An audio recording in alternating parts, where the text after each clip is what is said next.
Minerva, or Minnie as she officially called by her twin sister Sophie, wasn't always a monster. She started as an innocent child, thrust into the apocalyptic world like so many others. But it was when she and Sophie were captured by Lily, or the Delta if you want to call it, by the group, cause she started a group and they called it shit. Okay, let me shut up. A brutal group of raiders that everything began to spiral.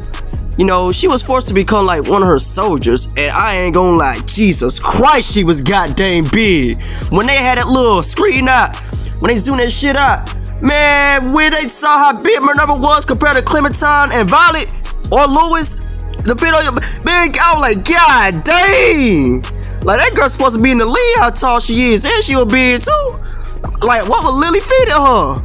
But anyway, Minerva faced impossible choices, none more devastating than her eventual betrayal of her own sister. And y'all got to bear with me, cause I ain't gonna lie, my nose is trying to get stuffy and I might be sick.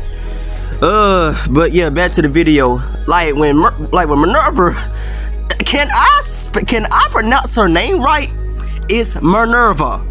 When she confessed that she killed her own sister just to prove her loyalty to Lily is a moment that actually sent chills down my spine. Like, it's an act that pushes her over the edge from victim to villain to me. Like, showing how warped and broken her mind had become. Like, Lily had broken her mind to the point that she literally killed her own sister. Like, Jesus Christ. And Violet's reaction was out of pocket too. Like, god dang, like, yeah, for real. Imagine your ex kill your well, not Violet's sister, because Sophie and Violet ain't sisters, but imagine your ex. Imagine find out your ex kill her sister. Boy, man, nah. But we gotta be honest, it was all Marlon's fault for giving them away in the first place. But Minerva's story is also about how easily a person can be manipulated and twisted by those in power. The Delta preyed on her desire to survive, using fear and control to turn her into a literal like military like weapon. While some characters like Clementine fought against the system, Minerva was swallowed by it. Pause. She not only followed orders, she began to believe in them too. Minerva's willingness to fight for the group that literally destroyed her family shows how indoctrination can strip away from someone's humanity. Her twisted loyalty to the Delta makes her unpredictable, terrifying, and violent. And crazy. But what makes Minerva truly disturbing isn't just her violent actions, it's her emotional turmoil. Beneath the surface, Minerva is filled with guilt, anger, and confusion. This is a person who is both the villain and a victim of her circumstances. When she confronts her sister's friends, there's a sense of, tragedy in her words, as if she's trying to justify the, atrocities that she committed. She's not just a heartless killer, she's a broken person trying to rationalize her descent into darkness, her descent into darkness. And then it's that one scene that in my opinion sparked one of the most iconic moments in Telltale The Walking Dead, not just in but season 4. Not just season 4, but in the whole entire series. Hell, this shit probably is up here with Lee's death. This, in my opinion, is one of the most iconic moments of the goddamn franchise. Yeah, I think we can. We just gotta be careful not to land too hard.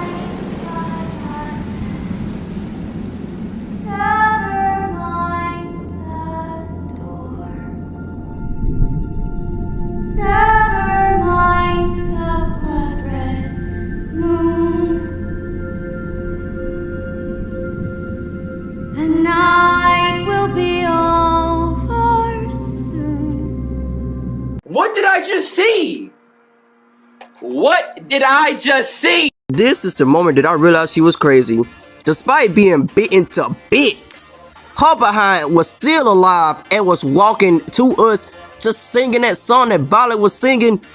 I'm like, hold on, who is that? I looked at, just like Clementine, I looked at Violet first, but then when I realized it wasn't Violet, I was like, who is this? And then she popped up out of nowhere. I was like, what? She's still alive? This haunted moment where she sings to herself reminds us that Minerva, she's still human. Even though she's committed inhuman acts, she's someone who completely lost it, both to the apocalypse and to her own inner demons. And this scene is also where my relationship with 10 just changed forever, because when I played it, god dang it, 10 was just so and he knew too, but yeah, he still tried to go with Minerva. and this man jumped at the last moment, leading to Violet's death. I literally shed tears, man. Cause I actually like Violet too. I literally shed tears when Violet died. I was crying my ass off. That man 10 literally caused the death of one of the most memorable characters in the franchise. Like 10. Oh, 10. I don't hate you. Cause hate's a strong word, but boy, I ain't gonna lie. You, man.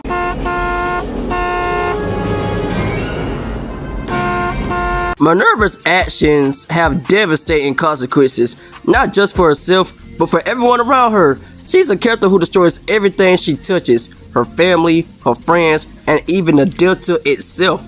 Her death is as tragic as it deserved. The final act of a person who could never escape the twisted fate she drawn into. In the end, Minerva becomes a tragic symbol of what happens when someone is pushed beyond their breaking point. She's not a villain who was evil from the start. She's a reflection of how the apocalypse twists and corrupts even the most innocent people. And that's why she's the most crazy person in Telltales Walking Dead, in my opinion.